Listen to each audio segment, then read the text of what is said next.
போப்பாக்கியாச்சு. அப்ப அந்த வகையில இன்னைக்கு வந்து சமீபத்துலனா ஒரு 2000க்கு அப்புறம் சில ஆதாரங்களை வைக்கிறாங்க. குர்ஆன் ஹதீஸ் பேசக்கூடியவங்க அவங்க என்ன சொல்றாங்கன்னு கேட்டீங்கன்னா, ஒரு இடத்துல வந்து அல்லாஹ் சொல்லி காட்டுறான், பொருள் திரட்டுவதற்காக பூமியில் பயணம் மேற்கொள்ள இயலாதவாறு அல்லாஹ்வின் பாதையில் தம்மை அர்ப்பணித்துக் கொண்ட ஏழைகளுக்கு தர்மங்கள் உரியன.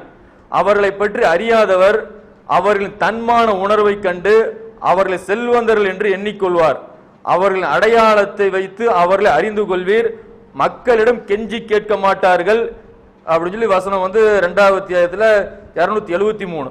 இந்த ஒரு வசனத்தை ஆதாரமா காட்டி சமீபத்தில் உள்ள சில அறிஞர்கள் என்ன சொல்றாங்கன்னா, மார்க்க பணியில் ஈடுபடுவதற்கு ஊதியம் கொடுக்கலாமா அப்படின்னு சொல்லிட்டு இவங்க தப்சீர், மற்றவங்க தப்சீர் பண்ணா அது வழிகேடு, மற்றவங்க தப்சீர் பண்ணா சுய கருத்து, மற்றவங்க தப்சீர் பண்ணா இது வந்து யாருமே சொல்லாத புதுமையான கருத்து, மற்றவங்க தப்சீர் பண்ணா இது குர்ஆன் ஹதீஸ்க்கு முரணானது, மற்றவங்க தப்சீர் பண்ணா இது பிதஅத் இருக்குங்கிறது. ஆனா இவங்க தப்சீர் வந்து அருமையான தப்சீர். தப்சீர் வந்து எல்லாரும் ஏற்று நடக்கணும், ஏற்று நடந்தோம் நேரம் நரகத்துக்கு போற அளவு தப்சீர். என்ன சொல்றாருன்னு கேளுங்க. பொதுவாக ஏழ்மை நிலையில் உள்ளவர்களுக்கு தர்மம் செய்யலாம் என்பதை அனைவரும் அறிவர். அவர் எழுதுறாரு தப்சீர்.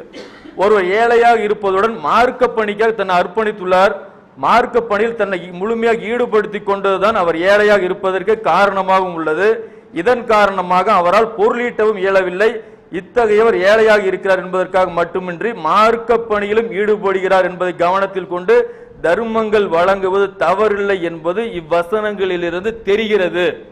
இவருக்கு தெரியுது, சமீப காலத்தில் அறிஞருக்கு தெரியுது, சகாபாக்களுக்கு தெரியல, தாபீன்களுக்கு தெரியல, அதை விட நபி ஸல்லல்லாஹு அலைஹி வஸல்லம் தெரியல. ஏன்னா இந்த வசனம் இறங்கியது யாருக்கு?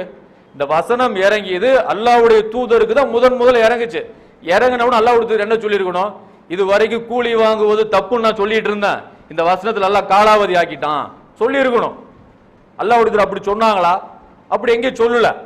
அப்ப இந்த வசனத்துக்கு தெரிகிறது, இவருக்கு தெரிகிறது மார்க்கம் ஆயிரும். மற்றவங்க வந்து ஏத்துக்கிட்டே ஆகணும், ஏத்துக்கலைன்னா நீ எல்லாம் ஒரு முஸ்லீமா அப்படிங்கிற அளவுக்கு இவர் வந்துட்டாங்க. இப்போ அப்போ வந்து அல்லாஹ்வுடைய தூதர் இந்த விளக்கத்தை கொடுத்தாங்களா? இந்த விளக்கத்தை படிச்சு காமிச்சலாம். முன்னாடி ஒருத்தர் வந்து ஏழையா இருக்கிறாரு, மார்க்கத்துக்கு தன்னை அர்ப்பணம் பண்ணிக்கிட்டாரா, இவருக்கு தர்மம் கொடுக்கணும், இதுக்கு முதலிடம் கொடுக்கணும் இப்படிங்கிற எழுதுறாங்களா? இது அல்லாஹ்வுடைய தூதர் சொன்னதா? எந்த ஒரு விஷயத்துக்கு நாங்க ஆதாரம் இல்லாம நாங்க செய்ய மாட்டோம், ஆதாரம் இல்லாம சொல்ல மாட்டோம் சொல்றாங்கல்ல, இந்த வாசகம் எல்லாம் அல்லாஹ்வுடைய தூதர் சொன்னதா அப்படின்னா அல்லாஹ்வுடைய தூதர் சொன்னது இல்ல. ஒருவர் பொருளீட்டுவதற்கான முயற்சி எதனை மேற்கொள்ளாமல் முழுக்க முழுக்க மார்க்க பணிக்காக அர்ப்பணித்துக் கொள்வது குறைபடக்கூடாது, அதை குறை கூறக்கூடாதுங்கிற கரெக்ட். சரி, இது பாராட்டப்பட வேண்டிய சேவை என்பதை இவ்வசனத்தை அறியலாம்.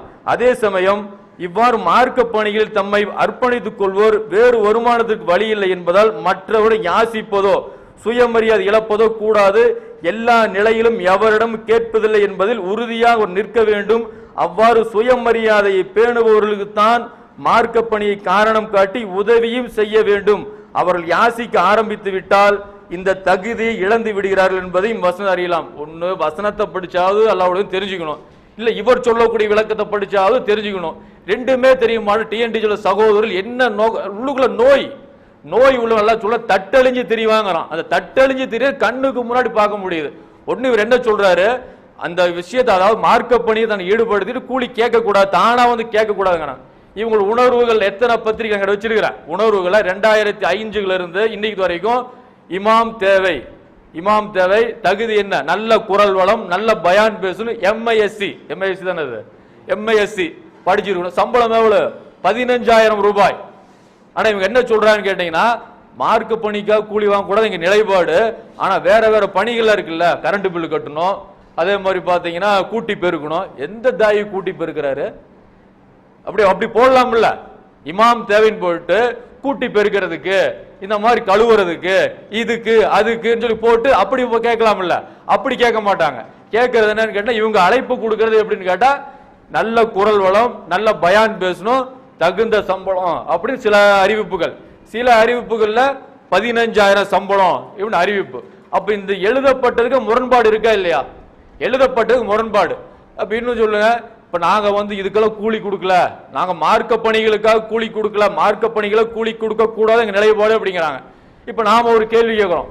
இப்ப இவங்க வந்து தாயிகள் நியமனம் பண்ணிட்டாங்க, நியமனம் பண்ணதுக்கு அப்புறம் அவர் கூலி கொடுக்குறாங்க, கூலி 2வது விஷயம். அப்போ வந்து பயான் பேச டைம் ஆயிடுச்சு, ஜும்மா பயானுக்கு உட்காந்து இருக்கிறாரு. உட்காந்து என்ன பண்ணுவாங்க? கூட்டி பெருக்கெல்லாம் விட்டுருவாங்க. கூட்டி பெருக்கலைன்னா அது இன்னொரு பாய் நீங்க கூட்டிருங்க பாய் அப்படின்ட்டுருவாங்க. பயான் பேசுறவர்கள் என்ன பண்ணுவாங்க? உங்களுக்கு கூலி கொடுப்பது இதற்காகத்தான் தெளிவா சொல்லுவாங்க. அப்ப எவ்வளவு பொய் பித்தலாட்டம் ஏமாத்து வேலை மக்களை வந்து மூடர்களாக்குறது எல்லாமே உங்ககிட்ட இருக்குது. அப்ப வந்து கூலி கொடுக்கறது முழுக்க முழுக்க பயான் பேசணும், இவங்க தொழுகை நடத்தணும், அதுக்காக தான் கூலி கொடுக்கப்படுது. அப்ப வந்து இது வேணா செஞ்சு பார்க்கட்டுமே, தாயை நியமனம் பண்ணிட்டு பயான் பேச வைக்க வேண்டாம், இமாமத் பண்ண வேண்டாம், கூட்டி பெருக்கிட்டு இருக்க எந்த தாய் வருவார்? கூட்டி பெருக்கிறதுக்கு 5000 ரூபாய் கொடுப்பாங்களா? அப்படின்னு நாம கூட போலாம். கூட்டி பெருக்கிறதுக்கு 5000னா நாம போக தயார். டிஎன்டிஜி அப்படின்னு சொல்லுங்க, நாம கூட்டி பெருக்கிறோம். ஹலாலான இதுக்கு கூட்டி பெருனா நம்மளை கொண்டு வேற இடத்துல விட பார்ப்பாங்க. ஹலாலான ஒரு இடத்துக்கு நீங்க சொல்லக்கூடிய மதிப்பான இடத்துல நம்மள சொல்லுங்க. 5000 ரூபாய் சம்பளம், 5000 10,000 ரூபாய் கொடுங்க, நாம வரோம் கூட்டி பெருக்கிறதுக்கு. கூட்டி பெருக்கிறது யாருங்க தரா? மதிப்பான இடத்துல என்ன பெரிய வந்து பேலஸா கூட்டி பெருக்கிறது? ஒரு 10க்கு 10 இடம் அல்லது 20க்கு 20 இடம், இப்படிப்பட்ட இடம் தானே. இப்படிப்பட்ட இடத்துக்கு எவன் தருவான் 5000 10,000? அப்ப முழுக்க முழுக்க ஏமாத்துறாங்க இது. அப்ப வந்து கேட்டு வாங்கினா தகுதி இழந்துட்டு சொல்றாங்கல்ல. ஒரு மாசம் சம்பளத்தில் என்ன பண்ணுவாங்க? ஒரு மாசம் சம்பளத்தை தெரியலனா, ஒரு மாசம் சம்பளம் வேண்டாம், 2 நாள் எச்சா போயிடுச்சுன்னா அப்படியே பாக்குறது, பார்த்துட்டு அப்படி ஒரு மாதிரி பேசுறது. அப்ப என்ன பண்ணுவாங்க? அடுத்த இடத்துக்கு பார்ப்பாங்க. அடுத்த இடம் வேற ஏதாச்சும் இருக்குதா? அடுத்த இடத்துல இருந்து வேற ஏதாச்சும் இடத்துல 10,000க்கு மேல 5000 கூட அங்க தாவிடுவாங்க. அப்ப கேட்டா அந்த தகுதி இழந்துருவாங்கன்னு சொல்லி சொல்றாங்கல்ல. கேட்காத தாய் யாரு? கூலி கேட்காத தாய் யாரு? கூலியே வாங்காத இமாம் யாரு? அவங்க பாட்டு எப்ப வேணாலும் கொடுப்பாங்க. 4 நாள் சம்பளம் வாங்கி 5 மாசம் ஆச்சுங்க. சொல்ல முடியுமா ஒருத்தர்? சொல்ல முடியாது, யாருமே சொல்ல முடியாது.